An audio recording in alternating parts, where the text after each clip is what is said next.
Taking 10 minutes. The Independent is entirely on our own here, yeah, for 10 minutes. Thank you. I want to give thank you to Sinn Féin for bringing this motion and giving us an opportunity to put the spotlight on public transport. And I also welcome the amendment put by Solidarity People Before Profit as well. And I'm hoping Sinn Féin will look at that. I'll come back to the Western Rail Corridor, which you've given the thumbs up to into this motion, which is very welcome. I didn't see it in time myself to put in light rail for Galway and a feasibility study, and I'm sure you'd have no difficulty with that. Unfortunately, I didn't get it in time. I want to just preface my remarks by quoting a minister who said, "We are losing diversity around the globe at a rate unprecedented in human history." They're not my words. They're not somebody on the radical left. They're Minister Iontaofa Madigan on the 29th of May 2019. We are losing biodiversity around the globe at a rate unprecedented in human history. The number of plants, insects, mammals and birds that are threatened or endangered is growing every year. The land, ocean and atmosphere are being altered to an unparalleled degree. That's Fine Gael Minister talking in relation to what's happening with our world, and that's just one aspect of it, biodiversity.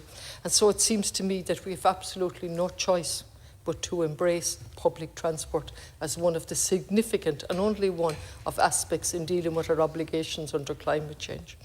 And if we look at the manner in which we demonise people who take court cases, I find that very disturbing on a regular basis here in the Dáil. And I'm going to go to the Friends of the Environment and 2 court cases and refer to those. But we have absolutely no choice, and we're utterly dependent on people, notwithstanding those wonderful words from the Minister and words earlier on acknowledged by the Minister for Finance that he said the planet was burning. And he nodded his head. He said that in his budget speech a year, not this year, but the previous year. The planet is burning. So what do we do then if the planet is burning and we want to take what the children told us and embarrassed us into declaring a climate and a biodiversity emergency? And I welcome that. And I welcome what the government did in it. But really, we were forced into it, weren't we? We ignored all of the reports repeatedly. Going back to Rio de Janeiro and forward, we've ignored all of the reports, really. And we've persisted with development that is completely out of keeping with our obligations. And so if I look at the recent judgment in relation to the outer bypass, and I think, Deputy O'Connor, you had words about that yourself, which I'm not in agreement with. But let me just look at that.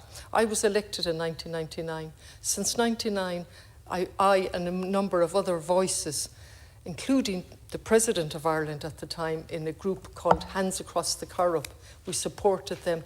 Not NIMBYism, not anything like that, but this is wrong. This outer bypass is wrong. We knew it was wrong, but actually, even worse than that, the fact that it was the only egg, as it were, in the basket that the City Council and the County Council precluded any other solution. So since 1999, I've continuously lost votes. I'm not going to change. I actually fundamentally believe that that road and the N6 is wrong. It's completely out of keeping with the type of development we need. And so both roads have gone down a cul-de-sac. And while that was happening, we choose that has happened, we choose to demonise as opposed to grasping the opportunity that has been given us now. It is a wonderful opportunity, the decision by Bord Pleanála to agree with the Friends of the Environment that the Bord Pleanála decision should be quashed. That's what they have agreed. And we should embrace that, and the government should take a hands-on approach and say, what now is needed in Galway City? And I know Minister Cleary has been in Galway many, many times and been the subject of traffic congestion. We have no park and ride, as you well know. And I've repeated here, at the risk of boring people, in 2005 when I was mayor, the council and I led in putting in park and ride objectives. 2005. It's remained there in the City Development Plan, never been rolled out. We have the NTA now telling us that they're looking at, imagine that, 15, 17 years later, they're going to look at park and ride on the east side of the city. And quite incredibly, they tell us it's not needed on the west side of the city. That's what they've told us. They're not looking at any site on the west side of the city, notwithstanding the traffic coming in from Connemara, and indeed somebody who works in my office and has to come in that traffic.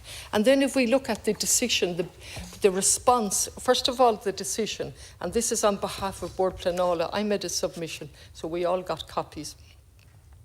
And there are 3 sets of proceedings, but I'm focusing in on the Friends of the Environment. And Bord Pleanála, the letter from the solicitor tells us that they had 5 meetings to consider the application before making the decision at the 5th meeting on the 8th of November. And then quite incredibly, it granted planning permission, even though they were not aware that a new climate action plan had been adapted 4 days previously. And then they go on to say, and they hadn't been informed. Now one wonders what world they're living in, because the government itself promoted the climate action plan way back in March of that year. It set out clearly what they intended to do in the climate action plan that Bord Pleanála were simply unaware of. And it's quite incredible. It's simply quite incredible. And then add to that the response of the 2 local authorities, who once again put their heads in the sand and say, we're disappointed that the decision to quash, or the consent that was going to be given to the court to quash the outer or the N6 project, was done on a narrow ground. Can you imagine that now, Minister? We have 2 on a very limited ground. They're utter failure to consider the climate action. So I'm going around in a circle to come back and say our words mean nothing. Bord Pleanála and the 2 local authorities now interpreting that decision, saying it was a narrow ground, when they utterly failed to consider the climate action plan. Now, prior to that, Bord Pleanála must have been completely asleep, because back in 2020, the Friends of the Environment brought up to the Supreme Court, and the Supreme Court held that the National Mitigation Plan in relation to climate change was too vague, and they quashed that plan. That's how we were led to have a new plan. 2020, they quashed it, and they said the citizen was entitled to know what was in the plan and what the government intended. But it seems Bord Pleanála wasn't aware of that either, and wasn't aware of any of the reports that shows us the substantial amount of emissions from transport. And perhaps there might be a different way with a combination of solutions. So let me just look at when they made that decision earlier on in March, major press release from the government in relation to the climate action and low carbon and carbon bill. So I fully support the amendment in relation to free transport. Perhaps it's not feasible to introduce it in January 23, but we have no choice, Minister, to go down that road. And look at the countries that have already been mentioned. Luxembourg on the 29th of February became the first country. Malta, the 1st of October this year, became the second country to make public transport free for all residents. Germany, we know, was overwhelmed when they introduced a fee of €9 a month. Such was the demand for it. And yet, if I go back to, and I welcome the changes that have been made by the government in relation to public transport fare reduction. And in fact, I'm back on a bus myself. I was always on a bus, then I went to a car when I got the extra job, and I'm back on a bus again.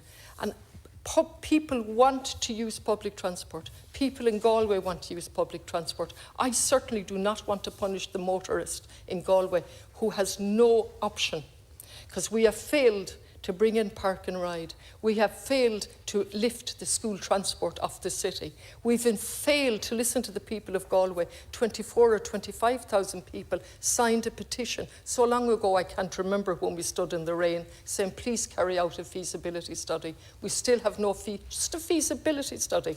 We have a thriving city, a beautiful city that's stuck between, not stuck, that's positioned between the beautiful Corrib and the Atlantic Ocean and Galway Bay. And within that, we need to lift the traffic off the road.